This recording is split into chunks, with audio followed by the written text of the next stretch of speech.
Hi guys, welcome to my channel Daily Life Routine and Spicy Cooking. ഇന്ന് നമ്മളൊരു easy sambar recipe ഒന്ന് നോക്കാം. അതിനായിട്ട് ഇവിടെ 1 കപ്പ് സാമ്പാർ പരിപ്പ് കഴുകിയെടുത്ത് നമുക്ക് കുക്കറിൽ ചേർത്ത് കൊടുക്കാം.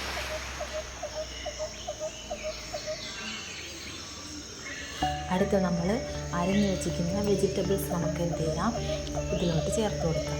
ഞാനിവിടെ വെണ്ടയ്ക്ക, കുഞ്ഞുള്ളി, സവാള, തക്കാളി, വെള്ളരിക്ക, പുളിയില്ലാത്തൊരു മാങ്ങ, കത്തിരിക്ക ഇത്രയും ചേർത്ത് കൊടുത്തിട്ടുണ്ട്. നിങ്ങൾക്ക് ആവശ്യമുള്ള വെജിറ്റബിൾസ് ചേർത്ത് കൊടുക്കാം.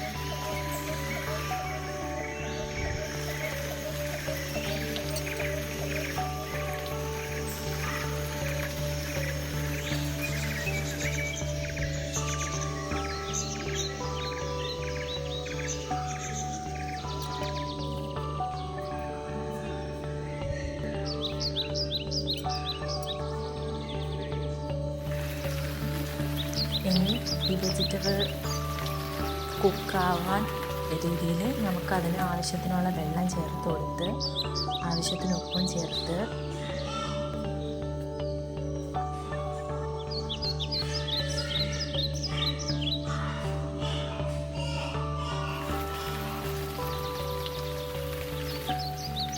പിന്നെ ഇതിലോട്ട് ആവശ്യത്തിന് മഞ്ഞൾപ്പൊടി ചേർക്കാം.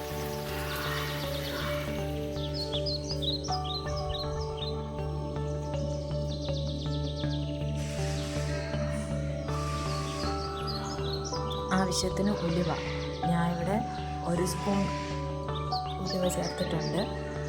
ആവശ്യത്തിന് കണക്കായിട്ട് ഉലുവ ചേർത്ത് കൊടുക്കാം. ഉലുവ ചേർക്കുന്നത് നമ്മുടെ കറിക്ക് നല്ല കൊഴുപ്പ് കിട്ടാൻ വേണ്ടിയിട്ടാണ്. നമുക്ക് ഇനി കുക്കർ മൂടി വെച്ച് എന്ത് ചെയ്യാം, ലോ ഫ്ലെയിമിൽ കുക്ക് ചെയ്തെടുക്കാം. ഇപ്പോൾ കുക്കായി കഴിഞ്ഞു. ഇനി നമ്മൾ കുറച്ച് പുളി, മാങ്ങ ചേർത്തിട്ടുണ്ടെങ്കിൽ പുളി ചേർത്തില്ലെങ്കിലും കുഴപ്പമില്ല. പുളി കുറവായതുകൊണ്ട്, മാങ്ങയ്ക്ക് പുളിപ്പ് കുറവായതുകൊണ്ട് ഞാനിവിടെ പുളി ചേർത്തിട്ടുണ്ട്. മാങ്ങ ചേർക്കാത്തവർ പുളി ചേർക്കും. പിന്നെ ആവശ്യത്തിന് സാമ്പാർ പൊടി ചേർത്ത് കൊടുത്ത്, ഏതായാലും കുഴപ്പമില്ല, ഞാൻ ഇവിടെ മഹാരാജ ബ്രാൻഡാണ് എടുത്തിട്ടുള്ളത്. നിങ്ങൾക്ക് നിങ്ങളതായിട്ടുള്ള സാമ്പാർ പൊടി ചേർത്ത് നന്നായിട്ട് ഉടച്ച് ഇളക്കി യോജിപ്പിക്കാം. ഇളക്കി യോജിപ്പിച്ചതിന് ശേഷം നമുക്ക് വന്നിട്ട് ഒരു 10 മിനിറ്റ്സ് ലോ ഫ്ലെയിമിൽ കുക്ക് ചെയ്യാം. ഒരു തിള വരുന്നവരെ.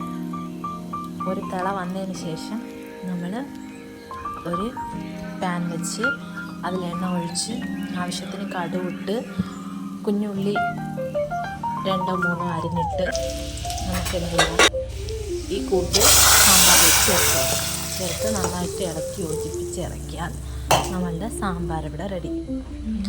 ഇതിൽ കായം വേണമെന്നുള്ളവർക്ക് ചേർക്കാൻ, ഇവിടെ കായം ചേർത്തിട്ടില്ല, മറ്റു പൊടികളൊന്നും ചേർത്തിട്ടില്ല. സാമ്പാർ പൊടിയും മഞ്ഞൾപ്പൊടിയും മുളക് പൊടിയും മല്ലിപ്പൊടിയും മാത്രം വെച്ച് ഈസിയായിട്ടൊരു സാമ്പാർ ഇവിടെ റെഡി ആയിട്ടുണ്ട്. Thank you guys.